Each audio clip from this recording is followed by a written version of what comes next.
السلام علیکم ورحمۃ اللہ وبرکاتہ۔ الحمد للہ رب العالمین، والصلاة والسلام علی اشرف الانبیاء والمرسلین وعلی آلہ وصحبہ اجمعین، اما بعد۔ محترم حاضرین، مسلسل 2 ہفتوں سے مشہور ترین کتاب الاصول الثلاثہ وادلتها کی شرح و تفصیل آپ کے سامنے بیان کی جا رہی ہے۔ پہلے ہفتے میں شیخ الاسلام امام محمد بن عبد الوہاب رحمۃ اللہ علیہ کی سیرت و شخصیت پر تفصیلی گفتگو کی گئی تھی۔ دوسرے ہفتے میں سورۃ العصر کی تشریح کی گئی۔ اب اس ہفتے میں مزید اسی کتاب کی شرح کو آپ کے سامنے رکھا جائے گا۔ شیخ الاسلام امام محمد بن عبد الوہاب رحمۃ اللہ علیہ کہتے ہیں کہ امام بخاری رحمۃ اللہ علیہ کا کہنا ہے کہ علم کہنے سے پہلے اور عمل کرنے سے پہلے کسی بھی چیز کا علم حاصل کرنا ضروری ہے۔ آپ کوئی بات کہنا چاہتے ہیں یا کچھ عمل کرنا چاہتے ہیں، عمل کرنے کا مطلب کیا ہوگا کہ آپ کوئی نیکی کا عمل کرنا چاہتے ہیں یا کوئی بھی عمل، اس سے پہلے آپ کے لیے لازمی ہے کہ جو بھی عمل آپ کرنا چاہتے ہیں یا جو بھی بات آپ دین کی روشنی میں کرنا چاہتے ہیں، پہلے اس کی معلومات لے لیجئے۔ یہ بنیادی چیز ہے۔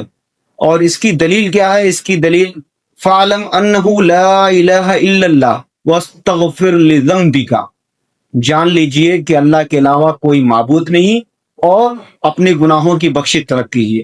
تو میرے بھائی، یہ جو امام بخاری رحمۃ اللہ علیہ نے کہا کہ باب العلم قبل القول والعمل، صحیح بخاری کے اندر اپنی، جسے اصح الکتب بعد کتاب اللہ، یعنی اللہ رب العالمین کی کتاب کے بعد، قرآن مجید کے بعد سب سے صحیح ترین کتاب کہا گیا ہے۔ امام بخاری رحمۃ اللہ علیہ کون تھے؟ امام بخاری رحمۃ اللہ علیہ کی بابت آتا ہے، ان کی کنیت ابو عبداللہ محمد بن اسماعیل بن ابراہیم بن مغیرہ البخاری، بخارا میں پیدا ہوئے 194 ہجری، شوال 194 ہجری بخارا میں پیدا ہوئے۔ اور جب ان کی پیدائش ہوئی تو یتیمی کی حالت میں، وَنَشَأَ یتیماً، یتیم تھے اپنی ماں کی گود کے اندر۔ اور ان کی وفات بھی سمرقند کے اندر ہوئی عید الفطر کی رات میں۔ عید الفطر کی رات میں سمرقند میں ان کی وفات ہوئی، اور ان کی وفات جب ہوئی تو 251 ہجری میں، 251 ہجری میں ان کی وفات ہوئی اور 194 ہجری میں ان کی پیدائش ہوئی۔ یہ مختصر ان کا تعارف ہے۔ اور اگر ان کے تعارف میں آپ پڑھنا چاہیں تو بہت مشہور ترین کتاب ہے، اردو زبان میں بھی اور عربی زبان میں بھی۔ اردو زبان میں فضیلت الشیخ عبدالسلام مبارک پوری رحمۃ اللہ علیہ کی سیرت البخاری کے نام سے مشہور ہے، اور اسی کتاب کو عربی میں فضیلت الشیخ دکتور عبدالعظیم بختوی رحمۃ اللہ علیہ نے عربی زبان میں اس کو ڈھال دیا ہے۔ تو بہت ہی جامع ترین کتاب ہے۔ اس کے علاوہ اردو زبان کے اندر بھی انہی کی شخصیت پر بے شمار کتابیں لکھی گئی ہیں، مختصر بھی ہیں، مطول بھی ہیں۔ تو جس شخص کو امام بخاری کی سیرت پڑھنی ہے، جاننی ہے، تو اس کتاب کا مطالعہ کر سکتا ہے۔ تو امام بخاری رحمۃ اللہ علیہ نے اپنی کتاب کے اندر یہ باب باندھا کہ کسی بھی بات کو کہنے سے پہلے اور کرنے سے پہلے یہ بنیادی چیز ہے کہ آپ علم حاصل کر لیں۔ علم حاصل کر رہے ہیں یعنی اب علم حاصل کرنا گویا کہ علم کا بہت بڑا مقام ہے۔ اللہ کے رسول صلی اللہ علیہ وسلم کی وہ حدیث مثل العالم علی العابد کمثل القمر علی سائر الکواکب، عابد کی مثال یعنی مثل العالم علی العابد، ایک عالم انسان ہے اور ایک عابد انسان ہے۔ عابد انسان کیا ہے؟ کتنا بھی عبادت گزار ہو جائے، کتنا بھی متقی ہو جائے، کتنا بھی پرہیزگار ہو جائے، لیکن اس سے غلطی کا صدور ہو سکتا ہے، خطاؤں کا صدور ہو سکتا ہے، لیکن عالم جو علم حاصل کرے گا اور اپنے علم کی روشنی میں گفتگو کرے گا، عمل کرے گا، تو اس کی گفتگو اور اس کا عمل یہ قرآن و سنت کی دلائل کی روشنی میں ہوگا، تو اس سے خطاؤں کا صدور نہیں ہوگا۔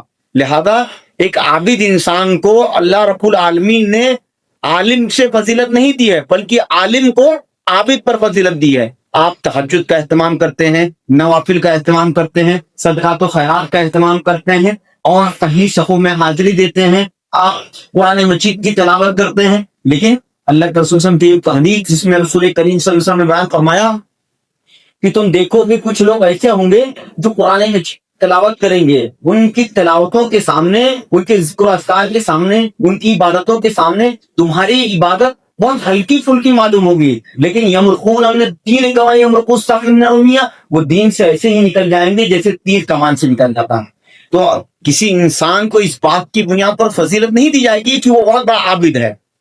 فضیلت کیا ہے؟ علم کی بنیاد پر دی جائے گی کہ اگر اللہ رب العالمین کی علم کی روشنی میں وہ عمل کرتا ہے تو یہ زیادہ مفید ہے، زیادہ کارآمد ہے. کیونکہ آپ نے دیکھا ہوگا بہت سارے مقامات پر آپ نے پڑھا بھی ہوگا، سنا بھی ہوگا کہ لوگ عمل کرتے ہیں. عمل کیا کرتے ہیں؟ بہت سارا عمل کرتے ہیں، بہت نیکیوں کا عمل کرتے ہیں. آپ دیکھیے عمل کی بات جب آ رہی ہے تو ہمارے کتنے بھائی ایسے ہیں جو سے عید میلاد النبی مناتے ہیں. مقصد کیا ہوتا ہے؟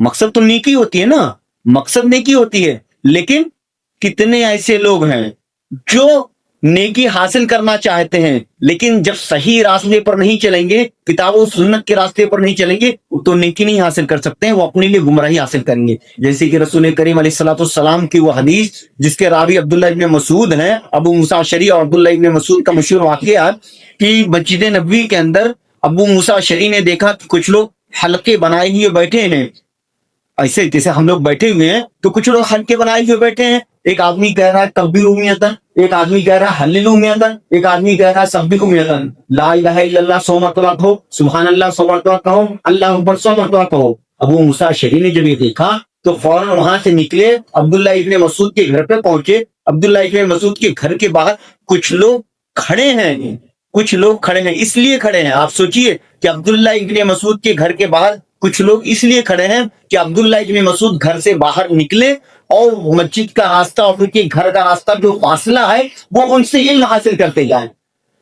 علم حاصل کرنے کے شوق نے، طرف نے، لگن نے اور دلچسپی نے کھڑا کر کے رکھا کچھ لوگوں کو کہ ان کے گھر کے دروازے کے باہر کھڑے رہے تاکہ یہ جو ہمارا وقت ہے یہ ضائع نہ ہو. جب ہم نکلے تو عبداللہ ابن مسعود بہت بڑے عالم دین تھے، بہت بڑے عالم دین تھے. اللہ کے رسول صلی اللہ علیہ وسلم نے ان کی فضیلت بیان کی علم کے میدان میں، جیسے معاذ بن جبل اور عبداللہ ابن عباس اور دوسرے دیگر صحابہ کرام جو کم سنی کے باوجود، یعنی صغر سنی کے باوجود ان کی عمریں کم تھی لیکن علم کے باب میں، علم کے میدان میں ان کا ایک مقام اور مرتبہ تھا.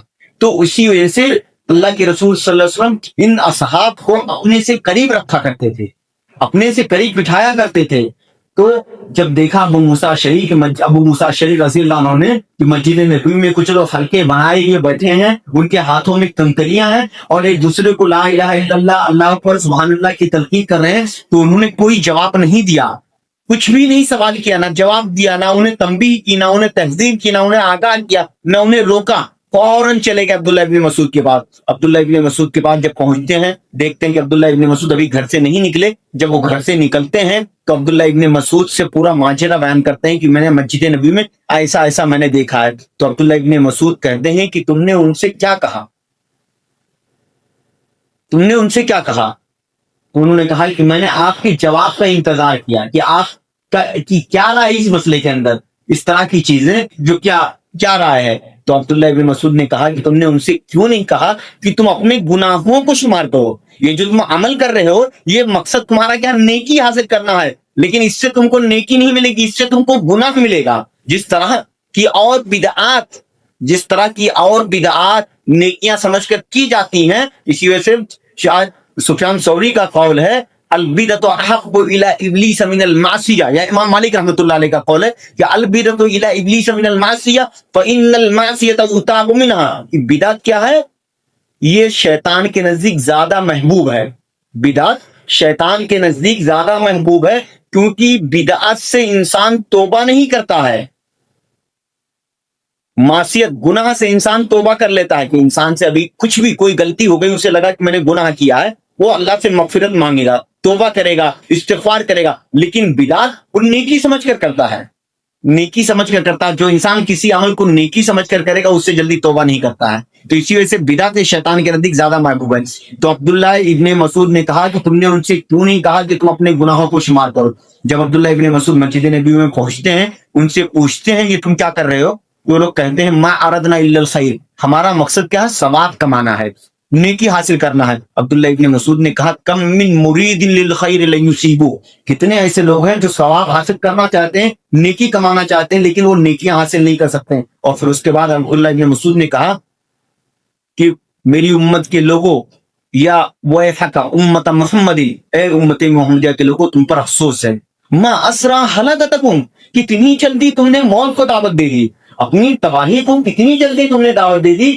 ابھی رسول کریم علیہ الصلوۃ والسلام کے کپڑے بوسیدہ نہیں ہوئے، آپ کا انتقال ہو گیا ہے، آپ کے کپڑے بوسیدہ نہیں ہوئے، آپ کے گھر کے برتن ابھی ٹوٹے نہیں، اور تم نے یہ عمل ایجاد کر لیا، اور یہ صحابہ کرام کی جماعت تمہارے درمیان موجود ہے۔ بتائیے، صحابہ کرام موجود ہیں، وہ صحابہ کرام جن کی بابت اللہ رب العالمین نے کہا رضی اللہ عنہ، رضی اللہ عنہ ورضوا عنہ، اللہ ان سے راضی ہو گیا، وہ اللہ سے راضی ہو گئے، جنہیں اللہ رب العالمین نے اپنے رسول کریم علیہ الصلوۃ والسلام کی صحبت کے لیے چن لیا تھا، جن کے بارے میں عبداللہ ابن مسعود کی حدیث ہے، صحابہ کرام کے بارے میں کہتے ہیں کہ اقلهم تکلفا اختارهم اللہ لصحبت نبیہ ولاقامت دینہ فعرفوا له فضلهم، کہ اللہ رب العالمین نے دین کے لیے انہیں چن لیا تھا، تم ان کے مقام و مرتبے کو پہچانو۔ تو جب صحابہ کرام کی جمعیت موجود ہے، صحابہ کرام کی کثیر تعداد موجود ہے، اس کے باوجود تم کیا کر رہے ہو؟ بدعات ایجاد کر رہے ہو۔ تو میرے بھائیو، بنیادی چیز اس طرح کی جو مجالس قائم کی گئی ہے، یہ جو درس کا اہتمام کیا جا رہا، اس کے پیچھے مقصد یہ ہے کہ آپ علم حاصل کریں، آپ دین حاصل کریں، ان کے اصل مصادر اور مراجع سے، اصل مصادر اور مراجع سے دین حاصل کریں، آپ گمراہ نہ ہو۔ اور جب آپ علم نہیں حاصل کریں گے تو کیا ہوگا؟ کیا ہوگا؟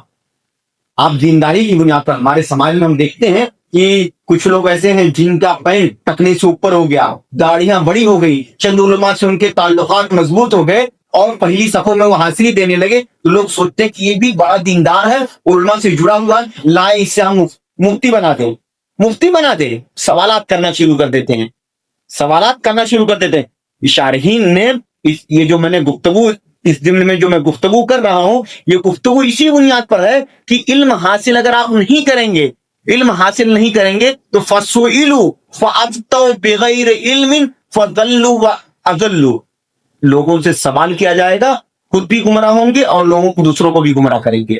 اگر آپ دینداری کی بنیاد پر، تقوی کی بنیاد پر، طہارت کی بنیاد پر اور نیکی کی بنیاد پر کسی سے سوال کرنے لگیں گے تو آپ بھی گمراہ ہوں گے اور دوسروں کو گمراہ کریں گے۔ ہمارے وہ دیندار بھائی جو پہلی صفوں میں حاضر ہو جاتے ہیں اور سوچتے ہیں کہ ہمیں دین کا بہت زیادہ یہ ہو گیا، معاف کیجیے گا، امام مالک رحمۃ اللہ علیہ سے 40 سوالات کیے گئے، 40 سوالات کیے گئے، سیدھے کہا انہوں نے لا ادری لا ادری، مجھے نہیں معلوم، مجھے نہیں معلوم۔ محدثین کہتے ہیں لا ادری کہہ دینا کہ مجھے نہیں معلوم، یہ آدھا علم ہے، نصف العلم کہا گیا۔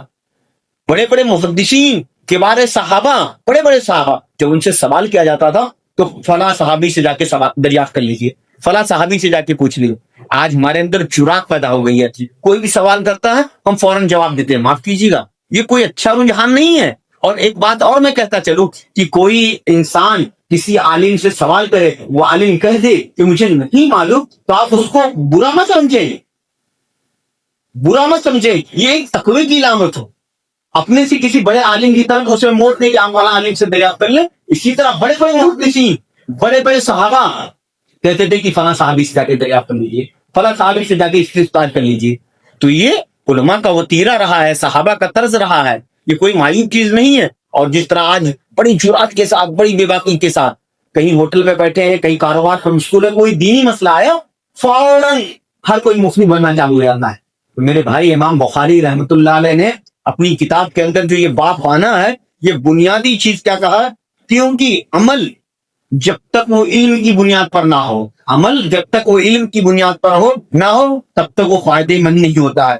اور وہ عمل جو جہالت پر مبنی ہو، کوئی بھی عمل آپ کر رہے ہیں اور آپ کے پاس دلیل نہیں ہے، قرآن کی، سنت کی، حدیث کی کوئی دلیل نہیں ہے، صحابہ کی کوئی دلیل نہیں ہے، اور آپ اس کو جہالت کی بنیاد پر کر رہے ہیں، تو یہ عمل کرنے والے کے لیے فائدے مند نہیں ہے۔ بنیادی چیز دیکھیے کہ جو بھی عمل کرے وہ دلیل کی روشنی میں کریں، اور اگر آپ دلیل کی روشنی میں نہیں کریں گے تو یہ آپ کے لیے وبال جان ہوگا، جیسے کہ میں نے عبداللہ ابن مسعود کی روایت پیش کی آپ کے سامنے کہ کس طرح یہ چیز ان کے لیے وبال جان ہو جائے گی۔ تو بنیادی چیز یہ ہے کہ علم سیکھیں عمل سے پہلے۔ اسی طرح فَعْلَمْ أَنَّهُ لَا إِلَهَ إِلَّا اللَّهُ وَاسْتَغْفِرْ لِذَنبِكَ، اللہ رب العالمین نے قرآن مجید کے اندر یہ دلیل پیش کی کہ فعلم، اس بات سے آگاہ ہو جاؤ کہ اللہ کے علاوہ کوئی معبود نہیں، یعنی پہلے علم حاصل کرو کہ اللہ کے علاوہ کوئی معبود نہیں، واستغفر لذنبک، اور اپنے گناہوں کی بخشش رکھو۔ الرسالہ ثانیہ،